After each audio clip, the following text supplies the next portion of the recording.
सूबाई सदर जनाब रतन लाल गुप्ता साहब, आज के हमारे फंक्शन के मेज़बान और होस्ट क्या है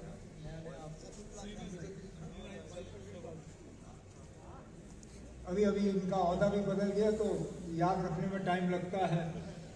जम्मू सूबे के हमारे सीनियर नायब सदर और आज के हमारे मेज़बान जनाब खालिद नजीब सोहरवर्दी साहब,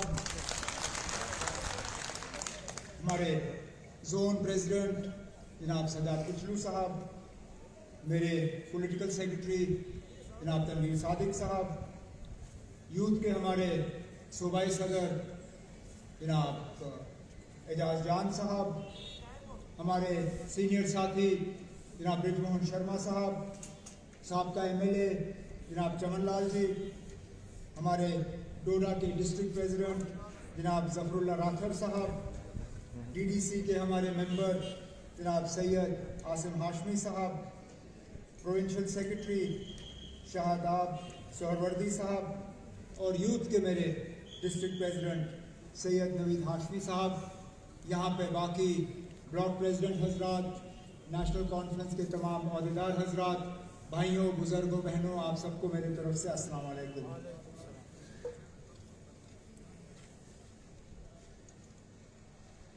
सबसे पहले तो मैं आप सबका शुक्रिया करना चाहता हूं कि आप इतनी बड़ी तादाद में नेशनल कॉन्फ्रेंस के इस प्रोग्राम में शमूलियत करने के लिए यहां जमा हुए। उम्मीद नहीं थी कि इतना बड़ा प्रोग्राम होगा। मैंने सोचा कहीं हॉल में वर्करों के साथ मुलाकात होगी, ज़्यादा से ज़्यादा घर के आंगन में बैठ के बात करेंगे, लेकिन यहाँ पे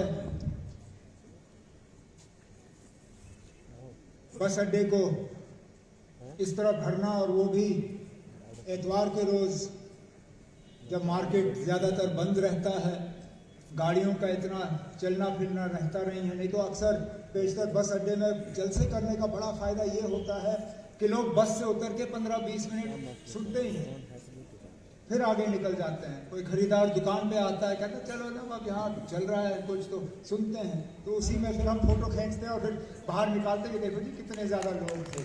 लेकिन आज एतवार के रोज़ इस तरह आप लोगों का जमा होना, ये अपने आप में इसका एक मतलब है और इससे एक जवाब जाता है, क्योंकि बिलखसूस 5 अगस्त 2019 के बाद लगातार ये एक कोशिश की गई थी दुनिया को ये बताने की कि नेशनल कॉन्फ्रेंस वाले अब मर मिट गए, अब इनका अता पता आपको मिलेगा नहीं। ये कहते थे कि इन लोगों ने हुकूमतें की, हुकूमत में तंजीम का फ़ायदा हुआ, लेकिन अब क्योंकि हुकूमत नहीं है और ना हुकूमत इनको मिलने की कोई उम्मीद भी है, अब इनकी तंजीम बचेगी नहीं। हाँ, ये सही है,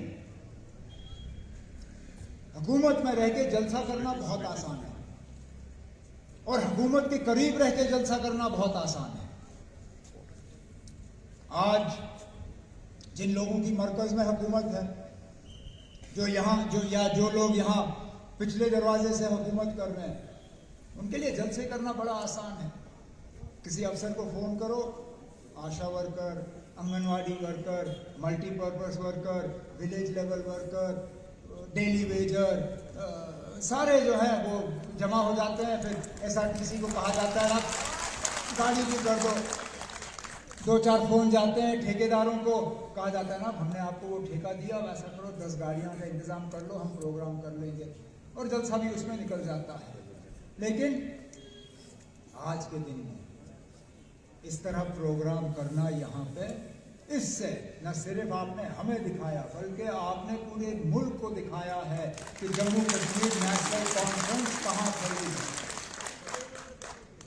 हम कोई इतनी जल्दी मर मिटने वाले नहीं हैं, क्योंकि हमने अपना मिशन अभी तक पूरा नहीं किया है। हम जिस जिद्दोजहद में लगे हुए हैं, जो हमने इस جموں کشمیر کے لیے حاصل کرنا ہے،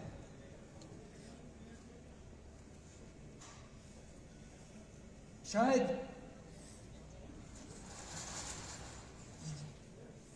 یہ خاص کر مرکزی حکومت یہ ہمیں مر مٹتے ہوئے دیکھنا چاہتے تھے، کیونکہ ہم جھوٹ موٹ کی سیاست نہیں کرتے، ہم دھوکے کی سیاست نہیں کرتے، ہم غلط چیز کو صحیح نہیں کہتے اور صحیح چیز کو غلط نہیں کہتے۔ جو صحیح ہے وہ صحیح ہے، جو غلط ہے وہ غلط ہے، جو سچ ہے اس کو جھوٹ میں تبدیل نہیں کیا جا سکتا، اور جو جھوٹ ہے اس کو جتنے بھی آپ رنگ بدل دو، جتنی بار بھی آپ اس کو دہراؤ، اس جھوٹ کو سچ میں بھی تبدیل نہیں کیا جا سکتا۔ لیکن بدقسمتی سے ہمارے کچھ حکمران کو بار بار ایک چیز دہرانے کی عادت ہو گئی، اس امید کے ساتھ کہ شاید ان کا جھوٹ جو ہے وہ سچ میں تبدیل ہوگا۔ 5 اگست 2019 جب یہاں جموں کشمیر کی خصوصی پوزیشن کو ختم کیا گیا، جموں کشمیر ریاست کو ختم کیا، جموں کشمیر ریاست کے 2 حصے ہوئے اور دونوں کو یوٹی کا درجہ دیا گیا، تو طرح طرح کے اس وقت وجوہات دیے گئے کہ کیوں ایسا قدم اٹھانا ان کے لیے ضروری تھا۔ کہا کہ جموں کشمیر میں باہر سے کوئی انویسٹمنٹ نہیں ہے اور اس لیے ہمیں 370 ہٹانا پڑ رہا ہے تاکہ یہاں پہ لوگ جو ہے باہر سے پیسہ لائیں گے، لگائیں گے اور جموں کشمیر کی ترقی ہوگی۔ کہا کہ مرکز سے پیسہ آتا ہے لیکن وہ پیسہ زمینی سطح پہ خرچ نہیں ہوتا، غائب ہو جاتا ہے، اور یہاں کی ترقیاتی کام کاج میں تیزی لانے کے لیے ہمیں 370 کو جو ہے اڑانا ہے۔ کہا کہ یہاں کے نوجوانوں کے پاس روزگار نہیں ہے اور 370 جو ہے یہاں کے نوجوانوں اور روزگار کے درمیان ایک رکاوٹ بنی ہوئی ہے۔ 370 ہٹے گا، روزگار کے دروازے بھی کھلیں گے۔ پھر کہا کہ یہاں علیحدگی پسند جو سوچ لے کے چلنے والے لوگ ہیں وہ بھی 370 کی وجہ سے زندہ ہے۔ کہا کہ اگر جموں کشمیر میں اور بالخصوص کشمیر میں بندوق کا اثر ہے، اگر وہاں پہ ملیٹنسی ہے تو ملیٹنسی صرف اور صرف 370 کی بدولت۔ اگر یہ 370 ہٹا تو نہ یہاں کوئی آزادی کی بات کرے گا، نہ کوئی آپ کو علیحدگی پسند والا ملے گا اور نہ یہاں آپ کو کوئی بندوق والا ملے گا۔ اچھا، ہم تو سب بند تھے، کوئی گیسٹ ہاؤس میں، کوئی جیل میں، کوئی گھر میں۔ بڑی مدت کے بعد ہمیں اخبار اور ٹی وی دیکھنے کو ملا، لیکن بیچ بیچ میں سنتے آئے کہ اب یہ کہا جا رہا ہے 370 کو لے کے۔ میں نے کہا ٹھیک ہے، اب شاید ہم ہی غلط، شاید ہمیں ہی غلط فہمی ہوگی کہ ہاں جی 370 نے ہی سارا یہاں پہ ماحول بگاڑا رکھا تھا۔ میں نے کہا ٹھیک ہے، اگر انہوں نے کیا اب دیکھتے ہیں کیا ہوتا ہے۔ ہم بھی چاہتے ہیں یہاں کے لوگ ترقی کریں، ہم کیوں ترقی کے بیچ میں رکاوٹ بنے؟ ہم بھی چاہتے ہیں کہ یہاں کے نوجوانوں کو روزگار ملے۔ اگر ہمارے نعرے سے یہاں کے نوجوانوں کے روزگار پہ اثر پڑے تو ٹھیک ہے، پھر ان کو روزگار ملنا چاہیے۔ اگر 370 کی وجہ سے یہاں بندوق ہے تو ٹھیک ہے، پھر بندوق بھی بند ہو جائے۔ لیکن آج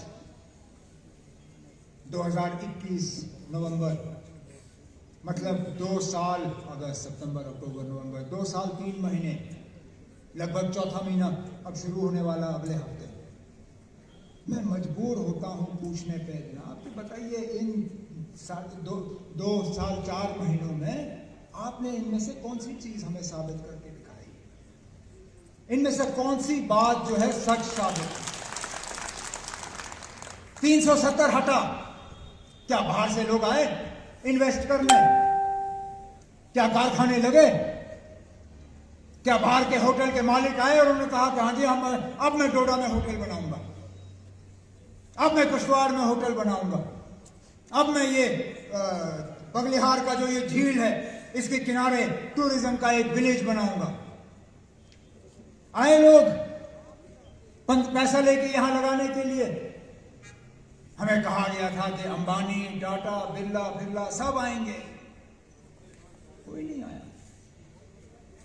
میں کہا تھا کہ ہمارے نوجوانوں کو اب روزگار ہی روزگار ہوگا. کس نوجوان کو 5 اگست 2019 کے بعد روزگار کا آرڈر فراہم کیا گیا؟ الٹا جو ہمارے پروجیکٹ چل رہے تھے ان پروجیکٹس میں بھی ہمارے لوکل لوگوں کو روزگار نہیں دیا جا رہا ہے. اور یہ سچائی ہے, یہ سچائی ہے. امن کی بات, سچائی یہ ہے کہ جن علاقوں کو ہم نے اپنے دور حکومت میں ملیٹنسی سے خالی کر دیا تھا, آج وہاں پھر سے بندوق کا اثر ہے. میں وزیر اعلیٰ تھا, سجاد کچلو صاحب میرے MOS ہوم تھے. ہم نے سری نگر میں بنکر کے بنکر اڑا دیے. ہم وہاں تک ہمیں اپنے آپ کو یہ لگ رہا تھا کہ ماحول ٹھیک ہے, ہم افسپا پہ بات شروع کر گئے تھے کہ اب ان علاقوں سے افسپا کو بھی اٹھایا جا سکتا ہے کیونکہ اب یہاں پہ ملیٹنسی کا کوئی نام و نشان نہیں رہا. آج دیکھیے نا, اب سری نگر کا کوئی کونا جو ہے وہاں کوئی انسان اپنے آپ کو محفوظ نہیں سمجھتا. سری نگر, باقی علاقوں کی تو دور کی بات.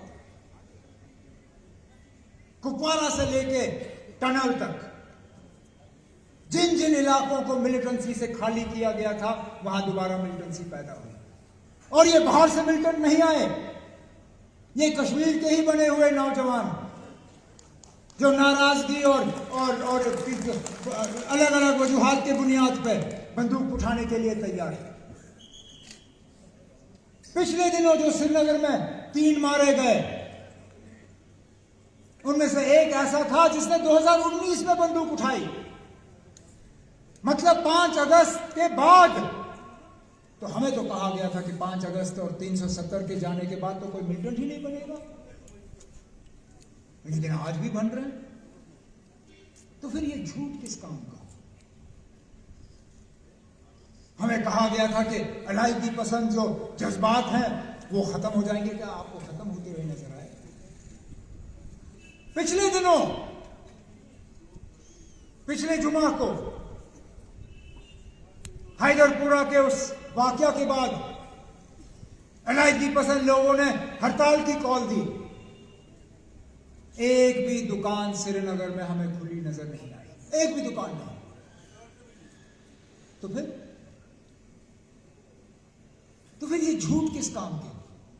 اور پھر سب سے بڑا جو ہمیں کہا جاتا ہے, یہ اکثر آپ نے سنا ہوگا, خاص کر ہم لوگوں کو یہ تانا دیا جاتا ہے نا, 370 تو کھوکھلا تھا, آپ کو کس بات کا افسوس ہے؟ اور میں ان سے پوچھتا تھا, اگر یہی ہے, اگر 1 منٹ کے لیے ہم آپ کی بات کو سچ مانیں, اگر 370 کھوکھلا تھا تو پھر اس کو ہٹانے کی ضرورت کیا تھی؟ وہ چھوڑ دیتے, پھر تو کھوکھلا ہی تھا نا. اگر آپ کہتے ہو کہ 370 صرف دکھاوا تھا, اس میں کچھ تھا نہیں, اگر کچھ تھا نہیں تو چھوڑ دیتے, ہماری بھی تسلی ہوتی. لیکن آپ کا ہٹانا اس کا مطلب یہ ہے کہ اس میں کچھ تھا, اتنا کھوکھلا نہیں تھا. اور یہاں کے لوگوں کو 370 کا فائدہ ہوا. رہبر تعلیم جیسی اسکیمیں, راشن کا اسکیم, اگر 370 نہیں ہوتا تو پہلے دن سے مرکز کا وہ راشن کا اسکیم لگتا جس پہ کہ BPL والے بھی کٹ گئے تھے. اور سب سے بڑا فائدہ جو 370 اور ہمارے اپنے آئین کا تھا وہ تھا لینڈ ٹو ٹلر, زمین کے مالکانہ حق لوگوں کو مفت دیے جانا.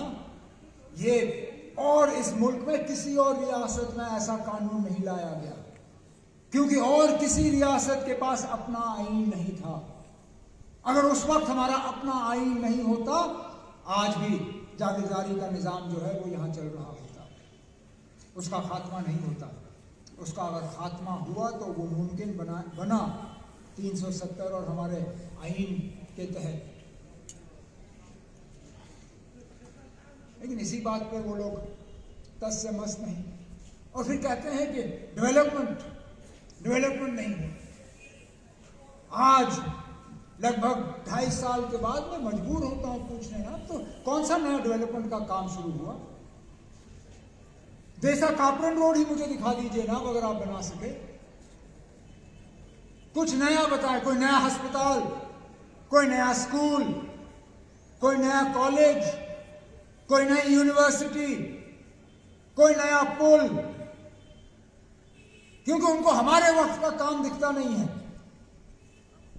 उनको हमारे वक्त की सड़कें नहीं दिखती, उनको हमारे वक्त का नया डिस्ट्रिक्ट अस्पताल नहीं दिखता, उनको हमारे वक्त का नया स्टेडियम नहीं दिखता, उनको हमारे वक्त के नए पुल नजर नहीं आते। तो ठीक है ना, हम कहते हैं हमारे वक्त में कुछ नहीं बना, सब आसमान से टपक के आया। लेकिन आज का कुछ बताएं ना, आज का हमें बताइए कि 370 के जाने के बाद कौन सा नया दरवाजा तरक्की का यहां खुला जिससे कि लोग कहें कि हाँ जी ना बड़ा अच्छा हुआ। उल्टा हर मुकाम पे नुकसान। और 370 एक चाहे, रियासत के 2 टुकड़े भी आपने किए, ठीक है, लद्दाख के लोगों के जज्बात अलग थे, उनका डिमांड था, दे दिया आपने। लेकिन जम्मू कश्मीर को स्टेट से यूटी पे उतारने का क्या मतलब? मैं अभी तक समझ नहीं पाया। मां सिवाय हमें ह्यूमिलिएट करने के लिए, हमें नीचा दिखाने के लिए, हमें तंग करने के लिए, और क्या मकसद था जम्मू कश्मीर को यूटी बनाने का? कौन सी हुकूमत के तरीकों में बेहतरी आई? आज हाल यह है कि सब यहां पे बेताज बादशाह बैठे हुए हैं। सरकारी निजाम में कोई अकाउंटेबिलिटी नहीं, कोई हिसाब किताब नहीं, जिसकी लाठी उसकी भैंस। कोई मतलब यहां लोगों की कोई बात करने के लिए तैयार नहीं, किसी दफ्तर में लोगों की कोई सुनवाई नहीं, आपस में लड़ रहे हैं। अरे देखा परसों ये कल का हाल राजौरी में, पुलिस और सिविल इंतजामिया आपस में लड़ रहे हैं। पुलिस ये सिविल इंतजामिया वाले गए थाने पे, थाना वालों ने दरवाजा बंद किया। पुलिस वालों को थाने के डीसी, एडिशनल डीसी और एक और मैजिस्ट्रेट, उनको पुलिस थाने के बाहर 2 घंटे इंतजार कराया गया, दरवाजा नहीं खोला। कहा कि आपने पहले बताया नहीं आप आ रहे हो, इसलिए दरवाजा नहीं खुला। अरे जनाब, जहां डीसी के लिए दरवाजा नहीं खुलता वहां आप और मैं कहां जाएंगे? हमारे लिए दरवाजा कौन खोलेगा? हम क्या खटखटाएंगे ना इंसाफ हासिल करने के लिए या अपनी मुश्किलात कम करने के लिए? यहां पे सच बोलने का नतीजा यह है कि केस ठोके जाते हैं। भूल गए गांधरबल में उस बेचारी के साथ क्या हुआ? उसने बस इतनी सी बात की, लोकल अफसर को कहा कि ना मैं अपनी जबान में आपको अपना मसला समझा सकता हूं, ये बाहर के अफसर मुझे समझते नहीं है, तो अब मैं क्या करूं? उसी पे अफसर नाराज, पीएसए का केस ठोका अंदर, सीधा। पता नहीं कितने महीनों तक वो दर बदर वहां सड़ता रहा। ये हाल इंतजामिया का। और फिर आप हमें कहते हो कि ये हमारी बेहतरी के लिए फैसले हुए। हमारी बेहतरी हुई कहां पर? जम्मू कश्मीर को मिला क्या पिछले 2-2.5 सालों में? बजाय ये बर्बादी, तबाही, लाचारी, बेबसी, नाराजगी, गुर्बत, बेकारी, बेरोजगारी और कुछ नहीं।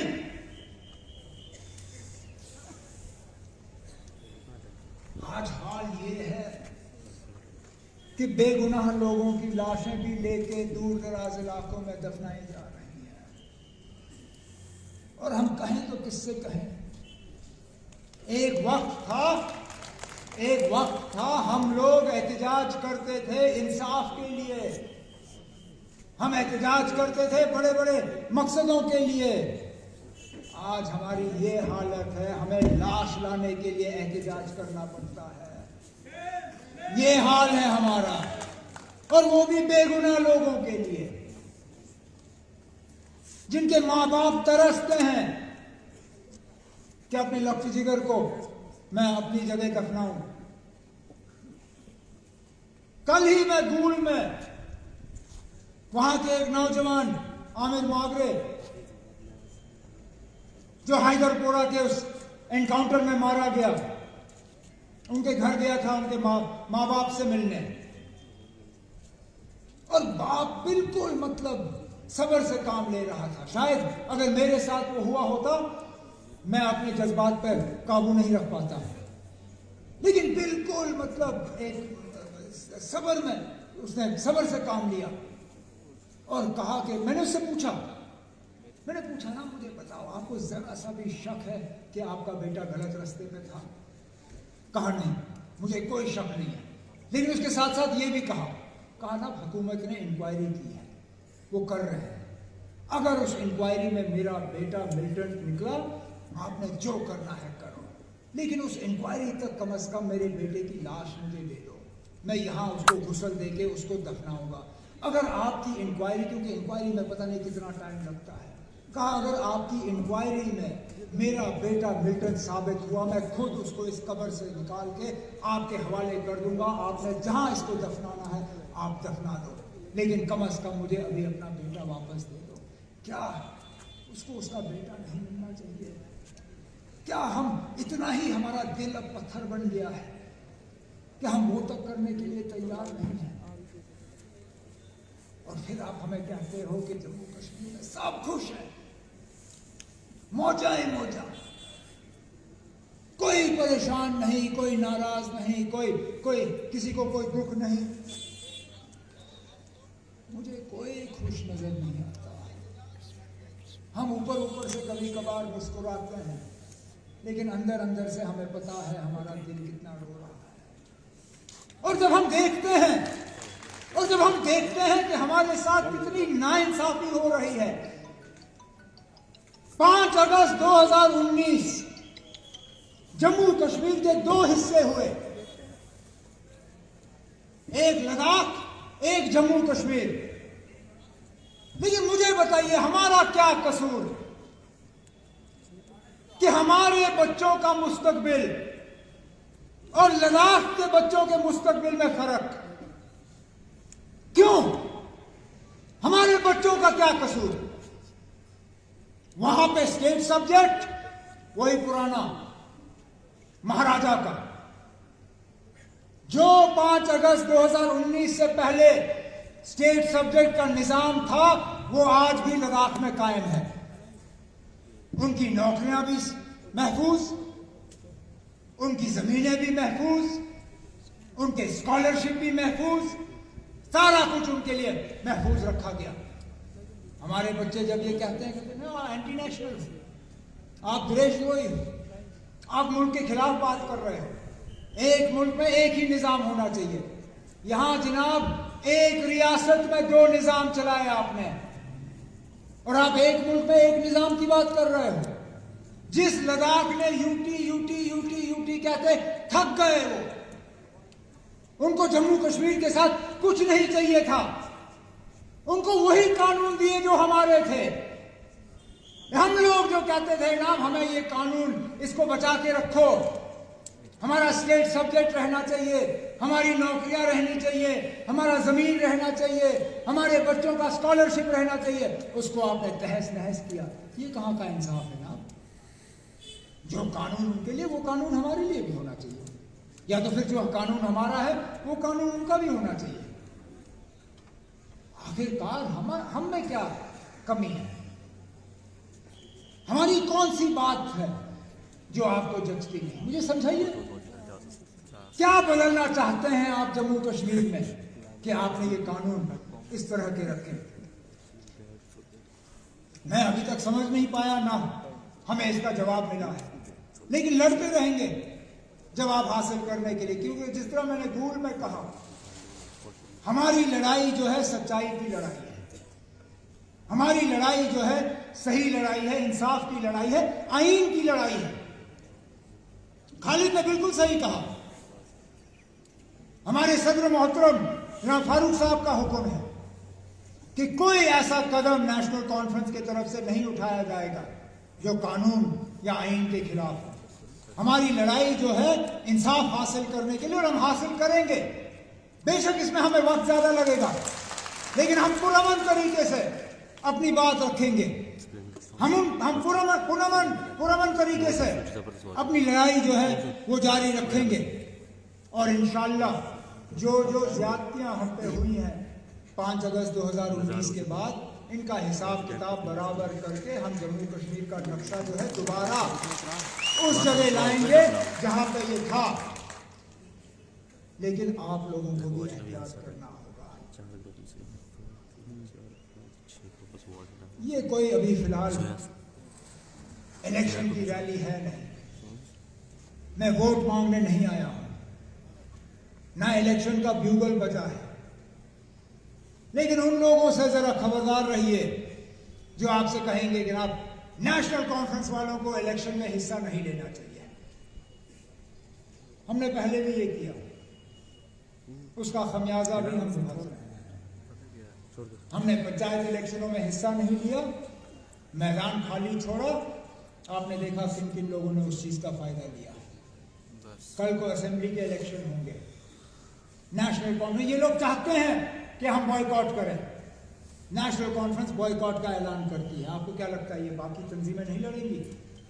क्या बीजेपी वाले आके खाली मैदान का जो है फायदा नहीं लेंगे, और आने के बाद फिर असेंबली में ऐसे रेजोल्यूशन पास करेंगे जो थोड़ा बहुत खचा बचा है आपके पास, वो भी तहस नहस होगा। लेकिन आप कोई किसी को इलेक्शन लड़ने पे मजबूर नहीं करेगा। जिसका दिल इलेक्शन लड़ने के लिए तैयार नहीं है, जिसको लगता है कि मुझे नहीं लड़ना है, ना लड़े। लेकिन वो सबक मेहरबानी करके आप तंजीम को ना दें, क्योंकि तंजीम का फैसला जो है वो सिर्फ एक फर्द के कहने पे नहीं होगा। तंजीम का फैसला यहाँ के आवाम के बेहतरी के लिए होगी, तंजीम का फैसला यहाँ के वर्करों के बेहतरी के लिए होगी, तंजीम का फैसला जम्मू कश्मीर के लोगों के बेहतरी के लिए होगी। दूसरा, वोट के बंटवारे की बड़ी कोशिश की जाएगी, तरह तरह के नारे इस्तेमाल होंगे, और सबसे ज्यादा कोशिश की जाएगी कि मजहब की बुनियाद पर यहाँ लोगों का बंटवारा हो। मत होने दीजिए ना, मत होने दीजिए, क्योंकि हमने पहले भी वोट के बंटवारे का हाल देखा है। मैं बार बार कहता था कि ठीक है ना, आपको नेशनल कॉन्फ्रेंस पसंद नहीं है तो कम से कम किसी ऐसी पार्टी को चुनिए जो कि जम्मू कश्मीर को मतलब हिफाजत में रखें। लेकिन मरकजी साजिशें ऐसी रहीं कि कश्मीर का वोट और खासकर चिनाब और पीर पंचाल का वोट ऐसा डिवाइड हुआ कि 5 अगस्त 2019 जो है वो मुमकिन बना। हमारी कोशिश रहनी चाहिए कि हर किसी को हम जोड़ के अपने साथ लेके चलें। और आखिर में हमें नेशनल कॉन्फ्रेंस के जो मेरे साथी यहाँ बैठे हैं, हमारा फर्ज है कि एक तो हम जमात को मजबूत करें और लोगों के बीच अपना तालमेल जो है वो बनाए रखें, बहुत ज्यादा जरूरी है। अब वक्त गया कि घर के दरवाजों के पीछे हम बैठे। अब वक्त गया कि मैं श्रीनगर में बैठ के आराम से टीवी देखूं और सोचूं कि अभी यार कोई जरूरत नहीं है निकलने का। अब वक्त है निकलने का, अब वक्त बैठने का नहीं है। बैठने का वक्त इंशाल्लाह आ जाएगा, लेकिन ये वक्त अब मौजू नहीं है बैठने का। हमें निकलना है, लोगों के बीच में पहुंचना है, लोगों को सुनना है, लोगों को सुनाना है, और लोगों को यकीन दिलाना है कि उनकी हिफाजत, उनका तहफ़्फ़ुज़, उनकी तरक्की, उनके बच्चों का रोज़गार और जम्मू कश्मीर का बचाव अगर है वो एक निशान में है, वो हल्का निशान है, वो एक पार्टी में है, वो नेशनल कॉन्फ्रेंस तंजीम है। मैं एक बार फिर दिल की गहराइयों से आप तमाम साथियों का, आप लोगों का शुक्रगुजार हूँ कि आज आप आए और आपने इस जलसे की रौनक बनाई, इस उम्मीद के साथ कि दोबारा फिर जल्दी मुलाकात का मौका जो है हमें हासिल होगा। मैं आपसे इजाज़त चाहता हूँ। बहुत बहुत शुक्रिया। अस्सलाम वालेकुम।